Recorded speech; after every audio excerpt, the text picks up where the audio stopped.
Emma Carter had been a name whispered with admiration across the squadron, a pilot whose flying skills often skirted the line between brilliance and recklessness. Her record had been flawless, until the day she chose instinct over orders. That choice saved 12 soldiers caught in a deadly ambush, but it also branded her as insubordinate. For the past 3 weeks, she had been grounded, her jet gathering dust like a forgotten relic, while her fellow pilots carried out routine missions. The words of Colonel Robert Hayes still rang in her mind like a sentence carved in stone. "Carter, you're grounded indefinitely. Your reckless flying endangers everyone." No medal, no commendation, just punishment. From the observation deck of Naval Air Station Oceana, Emma had watched her squadron take off in screaming formations, each aircraft slicing across the Virginia sky, while she stood with her arms folded, reduced to a spectator. The sound of jet engines, once her heartbeat, now felt like a cruel reminder of what she had lost. Her F-35 Lightning II rested in Hangar 9, hidden beneath a tarp, as though the machine itself was serving time alongside her.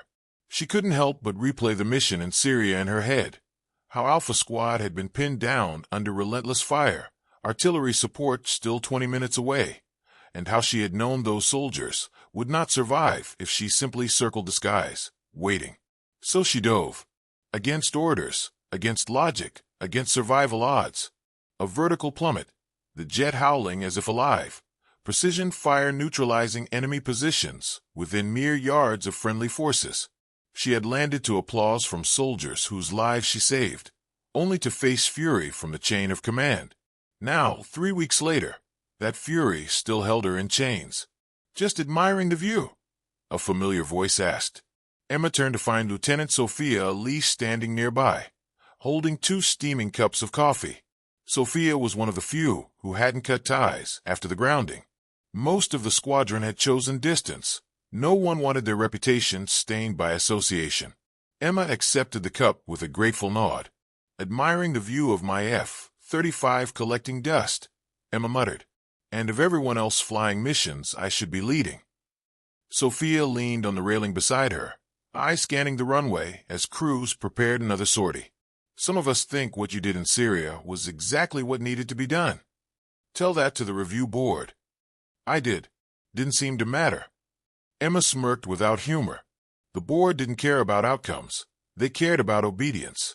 To them, orders were iron, even if it meant soldiers returning home in flag-draped coffins. Before Emma could reply, the heavy footsteps of Sergeant Daniel Brooks interrupted. His expression was tight, urgent. "Captain Carter, Colonel Hayes requests your presence immediately. Emergency briefing." Emma's chest tightened. Emergency briefings meant only one thing: live operations. But she was grounded. "Sergeant, I'm not on flight status." "He knows," Brooks replied. "He still asked for you." Emma exchanged a look with Sophia, who lifted her brows, as if to say this is bigger than protocol. Without a word, Emma followed Brooks across the tarmac. The command building buzzed with frantic energy, officers shuffling maps and whispering into headsets. Inside the briefing room, Emma found every pilot in the squadron gathered, along with intelligence specialists and mission planners.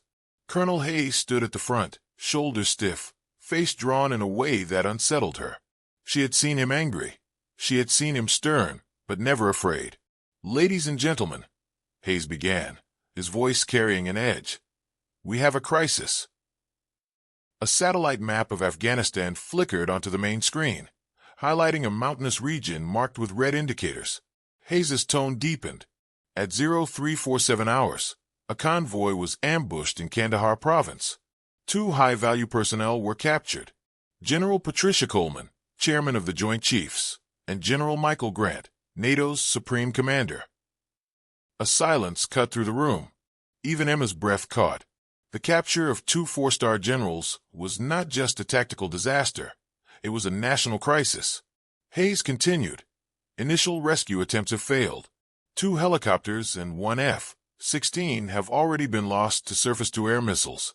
The enemy has fortified their position, surrounding the compound with advanced defenses. They know exactly what they're doing."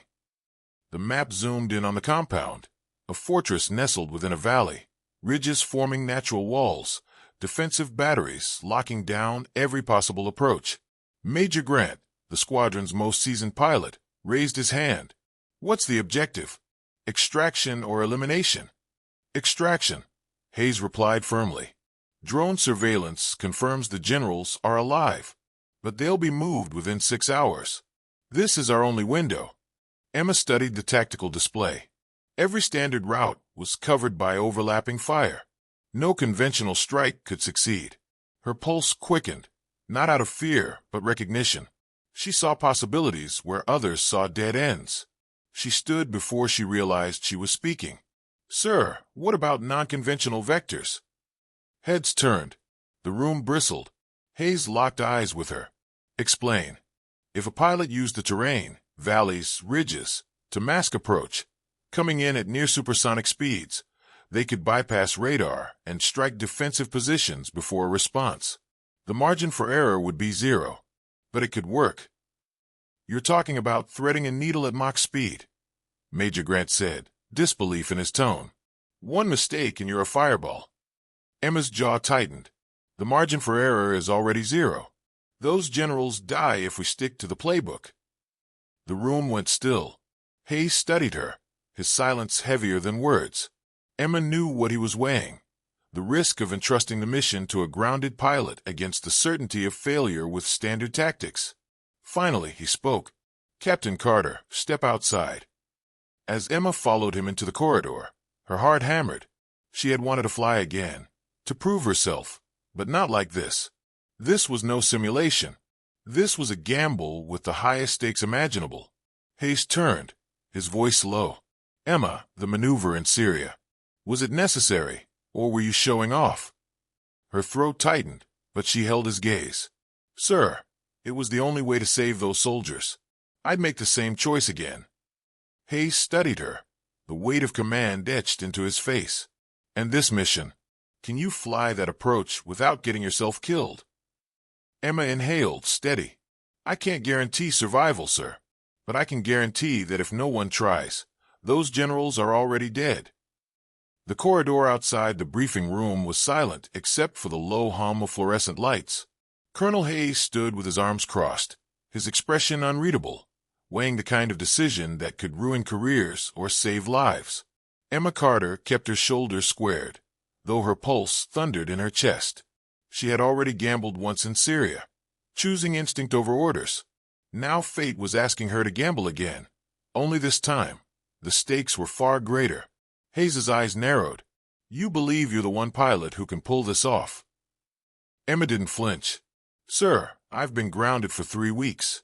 That means I've had 3 weeks to think about approaches no one else has considered. I know the terrain, I know the risks, and I know this jet better than anyone here. If there's a chance, I'm the one who can take it." The colonel's jaw tightened. For a long moment, he said nothing. Then he exhaled, a decision carved in stone. "If this mission fails, we'll both be facing court-martial. But if we don't try, 2 generals die, and the fallout will be worse than any tribunal. You'll have 1 shot, Captain. Do not waste it." When Hayes re-entered the briefing room with Emma at his side, the atmosphere shifted. The other pilots straightened, murmurs rippling through the air. Hayes spoke with crisp authority. "Change of plans. Captain Carter will lead a single aircraft precision strike to neutralize defenses and open the path for extraction. Effective immediately. Her disciplinary review is suspended pending mission completion." Shock spread across the room. Major Grant looked as though he might argue, but Hayes silenced him with a sharp glance. "This is not a debate. The mission requires precision flying no one else has demonstrated." Dismissed. As the pilots filed out, Emma remained rooted in place. She could feel their skepticism in the set of their shoulders, the way eyes flicked toward her and then away. She was the grounded pilot, the one branded reckless, now suddenly thrust into the most critical mission of their careers. Her hands curled into fists. She didn't need their approval. She only needed results. Minutes later, Emma stood in Hangar 9, staring at her F-35. The tarp had been stripped away. Ground crew already swarming over the jet with mechanical focus. For weeks the aircraft had been little more than a monument to her failure. Now it looked alive again, its angular frame reflecting harsh overhead lights, like a predator waking from slumber. Chief Anthony Ramirez, the squadron senior mechanic, approached with his clipboard tucked under one arm. His dark eyes softened slightly when he saw her. "Captain, she's been tuned, loaded, and optimized. Precision-guided munitions. Full systems check. She's ready." Emma ran her hand along the smooth surface of the fuselage, a quiet ritual between pilot and machine. "How does she look, Chief?" Ramirez cracked the faintest smile. "Like she's been waiting 3 weeks for this." Emma completed her pre-flight inspection with meticulous care. Every wire, every weapon mount, every gauge, perfect. This wasn't just protocol, it was communion. To a pilot, the jet wasn't just steel and circuits. It was a living extension of will and instinct. Tonight, it would decide whether she walked away in triumph or not at all. Inside the cockpit, the F-35 came alive with a chorus of soft chimes and glowing displays. Emma strapped in, the familiar weight of the helmet pressing gently against her temples. For 3 endless weeks, she had been a ghost in this hangar, watching others take to the skies. Now she was where she belonged, fingers poised over controls, heart synced with the hum of the machine. "Tower, this is Ghost 7, requesting clearance for immediate departure." The reply came swift, tinged with gravity. "Ghost 7, you are cleared. Godspeed, Captain." The jet rolled forward, engines roaring as though eager for release. With a surge of power, the F-35 leapt from the runway, climbing into the night sky. For the first time in weeks, Emma felt whole. The 2-hour flight to the operational zone was spent in absolute focus. Streams of data poured across her visor, shifting enemy positions, updated satellite imagery, drone feeds. As expected, the enemy had reinforced their compound, adding new surface-to-air missile sites since the last failed rescue. The fortress bristled with weapons, a hornet's nest daring her to come close. "Ghost 7, this is Overwatch," came the calm voice over comms. "Target area approaching. Be advised, enemy defensive posture is heavier than expected." "Copy, Overwatch," Emma replied. Her voice was steady, but her hands were tense around the controls. This was no textbook maneuver. It was a razor's edge between genius and death. She descended to 500 feet, skimming above jagged ridges, weaving through valleys so narrow her wingtips nearly brushed stone. Radar couldn't touch her here. The mountains shielded her like allies. Every second demanded surgical precision. Every second reminded her of the choice she had made in Syria, when orders and survival had collided, and she had chosen instinct. Ahead lay a canyon, narrow and jagged, leading straight to the compound's eastern wall. No pilot had dared attempt it. The passage seemed too tight, too reckless, which was exactly why it was unguarded. Emma's breath slowed. Her eyes sharpened. Overwatch, Ghost 7 beginning attack run. The F-35 banked hard, plunging into the canyon. Rock walls screamed past at breakneck speed, so close she could see jagged shadows racing along her wings. The jet's engines howled as she threaded the impossible path, each turn a gamble against gravity. When she burst from the canyon, she was behind the enemy's defenses. Anti-aircraft positions, blind to her approach, lay exposed like pieces on a chessboard. "Surprise!" she whispered, releasing her payload. Precision munitions streaked across the valley, detonating with ruthless accuracy. One by one, the missile sights and gun batteries vanished in fire. The very weapons that had brought down helicopters and jets before her were erased in less than 30 seconds. But as smoke coiled into the air, Emma knew this was only the beginning. The hardest part, extraction, was still to come. The valley erupted in chaos. Where moments before silence had hung heavy over the compound, now pillars of smoke rose from shattered missile sites, their burning wreckage painting the night sky in violent orange. Enemy soldiers scrambled like ants disturbed in their nest, shouting orders, rushing to man secondary positions. They had expected a frontal assault, not a ghost sliding out of the mountains like death itself. Emma Carter tightened her grip on the controls, eyes locked on the shifting battlefield below. Her heart hammered, but her mind was a steady flame. This was where she belonged, in the storm, in the impossible, with every second demanding perfect judgment. Overwatch, this is Ghost 7, she called over comms. Defensive positions neutralized. Beginning extraction phase. Copy, Ghost 7. Extraction team is on standby, came the crisp reply. From her altitude, she scanned the compound with her advanced sensors. She'd studied satellite images, drone feeds, and every scrap of intel for 3 endless weeks while grounded. And now, staring at the live feed across her visor, she spotted it. The central building near the eastern wall, reinforced more heavily than the others. Inside that structure, intelligence confirmed, the generals were being held. But between them and freedom lay squads of enemy fighters arming heavy weapons. Any misstep, any delayed strike, and the hostages would be killed before they could reach the extraction helicopters. Emma steadied her breathing. Let's dance. She rolled the F-35 into a sharp dive, the jet screaming as it plummeted. Through her visor, targeting data lit up. Enemy soldiers clustering near rooftops, machine guns swiveling skyward. She unleashed a volley of precision rounds, each one finding its mark with ruthless accuracy. Explosions bloomed like violent flowers across the compound, scattering defenders before they could coordinate. Still, more poured into the open, firing wildly at the streaking silhouette of her jet. The tracer round-stitched the air, glowing arcs of death seeking her out. Emma yanked the controls, sending the F-35 into a barrel roll that dodged fire by inches. The jet roared out of the spin, stabilizing with surgical grace. Her voice cut calmly into comms. Overwatch, hostile resistance thinning. Secure window opening in 3 minutes. Launch extraction. Copy, Ghost 7. Rescue team inbound. Far across the ridges, rotor blades thundered.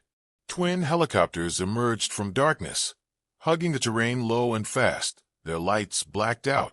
Special operations soldiers crouched inside, weapons primed, faces hidden behind night vision goggles. They were the spear point of the mission, but Emma knew she was the shield. Without her overhead, they wouldn't last 30 seconds inside that compound. As the helicopters approached, enemy reinforcements arrived. Trucks skidded to a halt near the western road, disgorging waves of armed fighters. Emma saw them moving to cut off the landing zone. Not today. She armed her last 2 precision bombs, locked onto the convoy, and released. Fire consumed the vehicles in a searing blast, the shockwave rattling windows half a mile away. Survivors scattered, too stunned to mount an organized defense. Rescue 1. You are clear to insert, she transmitted. Roger, Ghost 7. Moving in. Emma circled tightly above, eyes sweeping every rooftop, every shadowed corner. Below, the helicopters descended into the compound, kicking up clouds of dust as ropes unfurled. Black-clad soldiers slid down in fluid motion, fanning out like phantoms. Gunfire erupted in controlled bursts as they stormed the central building. For tense seconds, Emma's world narrowed to the chatter of gunfire and the whir of her own engines. Then the voice came over comms. Rescue 1 to Overwatch, both packages located. Extracting now. Relief washed through her, sharp and fleeting. The hardest part remained, getting them out alive. Enemy fighters regrouped, rallying near the compound's northern edge. RPGs streaked toward the helicopters, their trails glowing like meteors. Emma dove, her jet slicing through the night at blistering speed. She fired her cannon, shredding the RPG teams before they could reload. Explosions lit the valley floor, sparks raining like molten steel. Ghost 7, nice timing. Rescue 1 crackled, strained but steady. Stay focused. You've got hostiles moving on your 6. Emma banked hard, spotting a squad advancing with heavy machine guns. She strafed the ground with precise bursts, scattering the fighters into cover. Each second bought the extraction team precious time. Rescue 1 status, she demanded. Both targets secured. Moving to helicopters. Emma's eyes flicked to her fuel gauge. Enough for combat, but not for mistakes.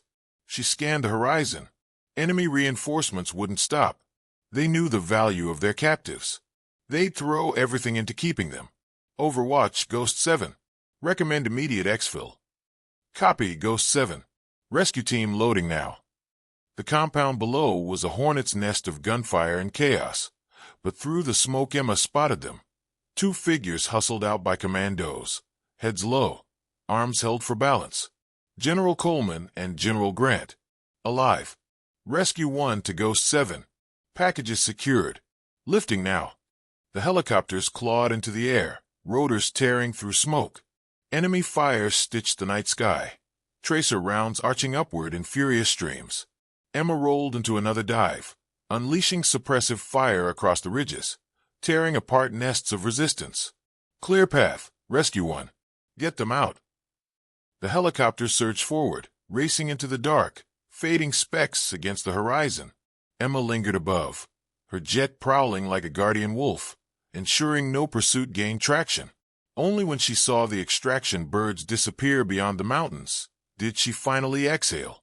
Her mission wasn't over, but the generals were alive. Against impossible odds, the gamble had worked. The night sky was quiet again, but Emma Carter's cockpit was alive with tension. The two rescue helicopters had vanished into the mountains, carrying Generals Coleman and Grant back toward friendly territory. Their survival was no longer in doubt. Yet Emma knew her role wasn't finished. Not until she was wheels down at base. Not until the storm inside her chest eased its relentless pounding. Her jet hummed steady beneath her touch, but the fuel gauge glowed with a warning edge. She had pushed the F-35 harder than she ever had before, threading impossible canyons, sustaining afterburner runs that chewed through reserves. She had no room for mistakes now. Every maneuver on the flight back would have to be flawless. Ghost 7, this is Overwatch. The voice crackled through her comms. Rescue team confirmed successful extraction. Mission status, complete. You are cleared to return to base. Emma allowed herself the faintest smile. She had done it. The reckless, grounded pilot, dismissed by most of her peers, had delivered the one result nobody else could. But the thought was fleeting. Beneath the relief was a heavier truth. The same instincts that had saved two generals tonight had nearly ended her career 3 weeks ago. Which version of Emma Carter would the world remember when she landed? The savior or the rebel? She pulled the jet into a steady climb, using the darkness to cover her retreat from hostile territory. Below, the valley still burned, the compound a smoldering ruin. She pictured the enemy commanders raging at the loss, furious that one aircraft had undone their defenses. They would rebuild, she knew. They always did. But tonight, victory belonged to her squadron. The quiet gave her room to think, and the weight of those thoughts pressed down harder than G-forces. She remembered Hayes's words the day he grounded her. Your reckless flying endangers everyone. He hadn't been wrong. She had endangered her aircraft and her career. And yet, if she had obeyed, 12 soldiers in Syria would be names on memorial walls instead of men embracing their families. The F-35's HUD lit with a fuel alert. Emma adjusted course, trimming speed to conserve every drop. The jet's engines purred like a living thing, loyal despite the punishment she had forced upon it. She patted the throttle with a gloved hand. Just a little further, girl. Don't quit on me now. For the first time that night, a flicker of fear crept in. She wasn't afraid of enemies or missiles. She was afraid of coming so far, only to fall short on the return, to save others only to crash herself. That would be the cruelest ending imaginable. Ghost 7, this is Tower. A calm voice finally broke the silence. You're on approach vector. Cleared for landing. Welcome home, Captain. The word struck her harder than she expected. Welcome home. She throttled back, aligning her descent toward the airstrip lights, glowing faintly through the night. Her landing gear deployed with a reassuring thud. The runway stretched ahead like salvation itself. Touchdown came smooth, almost gentle, as if the jet itself wanted to make a statement. That recklessness could be tempered into control. The tire screeched softly against asphalt, and the roar of engines faded as she taxied toward the hangar. Waiting at the edge of the tarmac stood Colonel Hayes, arms folded, face unreadable. Behind him gathered the squadron, pilots, mechanics, planners, all staring at the woman who had been sidelined, ridiculed, and doubted. The murmur of their voices reached her even before she powered down the jet. Emma pulled off her helmet, the cool night air stinging her damp skin. She stepped down from the cockpit, boots striking the ground with a finality that made her heart hammer again. Hayes moved forward. "Mission report, Captain," he said evenly. She stood tall. "Both targets extracted successfully. Enemy defenses neutralized. No friendly casualties." Hayes gave a slow nod. Silence stretched, heavy with unspoken judgment. The squadron leaned in, waiting for his verdict. Emma braced herself for anything, for rebuke, for praise, for the limbo of bureaucratic caution. At last, Hayes spoke. "3 weeks ago, I grounded you for flying that endangered American lives." His gaze hardened. "Tonight, that same flying saved 2 American generals. Do you understand the contradiction you present, Captain?" Emma swallowed, but her voice was steady. "I understand, sir. I live it." He studied her a moment longer, then exhaled. "The military needs discipline, but it also needs courage. You showed both, even if not always in equal measure." His words hung heavy, more confession than compliment. "Effective immediately, your review is closed. You are restored to full flight status." Whispers rippled through the squadron. Emma's chest loosened. She hadn't realized how much she needed to hear those words until that moment. Hayes added, his voice sharp again. "Don't thank me yet. You'll be leading advanced tactical training. You'll teach the squadron how to fly with your kind of precision. And you'll attend protocol classes, so next time you think outside the book, you'll know how to do it with authorization." Emma allowed herself the faintest grin. "Understood, sir. I'll work on my paperwork skills." A few scattered chuckles broke the tension. Hayes's lips twitched, almost a smile. "See that you do." Dismissed. As Emma walked away, the hangar buzzing behind her, she felt the balance shift inside her. She was no longer just the reckless pilot or the cautionary tale. She was something new, a soldier tempered by failure and hardened by redemption. She had flown into the fire and returned, carrying not just the weight of survival, but the proof that sometimes the difference between recklessness and heroism was nothing more than timing and the courage to act. The hangar lights glared down like stage lamps as Emma Carter walked away from her jet, her squadron's eyes following her every step. For 3 weeks, she had been the ghost on the sidelines, the whispered warning of what happened when a pilot strayed from the rulebook. Tonight, she was something else. Not yet a hero in their eyes. Heroes lived in stories, not hangars, but undeniable, unignorable. She had returned with 2 generals alive when logic, protocol, and probability had promised only failure. But victory was not simple. Emma knew it. Hayes knew it. And so did every pilot watching her. Later, alone in her quarters, Emma sat at her desk, helmet resting beside her like an old friend. The adrenaline had ebbed, leaving behind exhaustion heavy as stone. Yet her mind refused to rest. Every second of the mission replayed in vivid detail, the canyon walls scraping past her wings, the eruption of fire as missile batteries fell silent, the green figures of the extraction team carrying their charges through chaos. The triumph was real, but so was the cost she had carried in her chest. She leaned back, staring at the ceiling. Was she reckless? Was she simply lucky? Or had she seen something no one else dared to imagine? These were not questions answered by medals or commendations. They lived in the quiet, in the hours after the mission, when only the echoes of engines filled her mind. The knock on her door broke the silence. "Come in," she said. Sophia Lee stepped inside, 2 steaming cups in hand, just as she had on the observation deck weeks ago. "You look like someone who forgot how to breathe." Emma smirked faintly. "Feels that way." Sophia handed her a cup and sat opposite. "You did it. You pulled off the impossible. You know half the squadron doesn't believe it yet. They think the official report left something out because no one could have flown that canyon." Emma took a sip, the bitter taste grounding her. "They're right in a way. It shouldn't have worked. One mistake, one miscalculation, and I wouldn't be here talking to you." Sophia studied her. "But you didn't make that mistake. And that's the difference, Emma. You see possibilities others don't. You don't wait for permission to do what needs to be done. That scares the brass. But it also saves lives." Emma chuckled softly, though her eyes were tired. "Hayes wants me to teach the others. Imagine that, me, standing in front of the same people who watched me get grounded, explaining how to fly like me. Maybe that's the point. Sophia replied. They don't need another rulebook. They need someone to show them that survival isn't always about following the safest path. Sometimes it's about the path no one else sees. Emma let the words settle. She wasn't sure if she believed them yet, but she knew Sophia was right about one thing. Something had changed tonight. The next morning, the squadron assembled in the training hall. Emma stood before them, a projection of the canyon run behind her. The room was silent, expectant.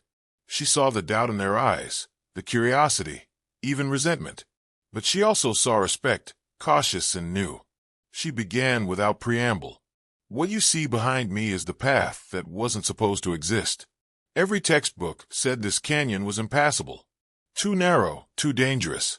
But sometimes the impossible isn't impossible, it's just unseen. Our job isn't only to follow orders. It's to adapt when orders collide with reality. Discipline keeps us alive, but imagination can save the mission. She let the words hang. No one spoke, but she caught glimpses of nods, flickers of thought sparking in hardened faces. For the first time, they weren't just seeing Emma Carter, the reckless pilot. They were seeing someone who had walked the line between disaster and salvation and returned with proof that it could be done. After the session, Hayes approached her. His sternness hadn't softened, but his tone carried weight different from before. You taught them something today. Something even I can't write into a manual. Don't forget that. Emma nodded. I won't, sir. As days turned to weeks, the story of the rescue faded from public chatter, buried under classified files and polished official statements. Reports credited combined operations and coordinated precision, without naming the pilot who had risked everything. The world would never know her role. But Emma didn't need the world's recognition. She knew. She knew that when the mission seemed doomed, she had stepped forward. When the canyon walls closed in, she had held her nerve. And when two generals walked free, it was because she had refused to accept that the only paths were the ones already drawn. One evening, as she stood again on the observation deck, jets roaring overhead in perfect formation, Emma realized she no longer felt the sting of being grounded. She wasn't on the sidelines anymore. And she wasn't just back in the cockpit. She was changed. The sky stretched before her, endless and unbroken, an open book waiting for new lines to be written. Some pilots followed flight plans. Emma Carter wrote hers in the clouds, one impossible maneuver at a time. And as she turned toward her hangar, where her jet awaited the next call, she knew the greatest lesson wasn't about rules or rebellion. It was about balance, the balance between discipline and daring, between caution and courage. It was about knowing when to follow, when to lead, and when to fly into the unknown because no one else could.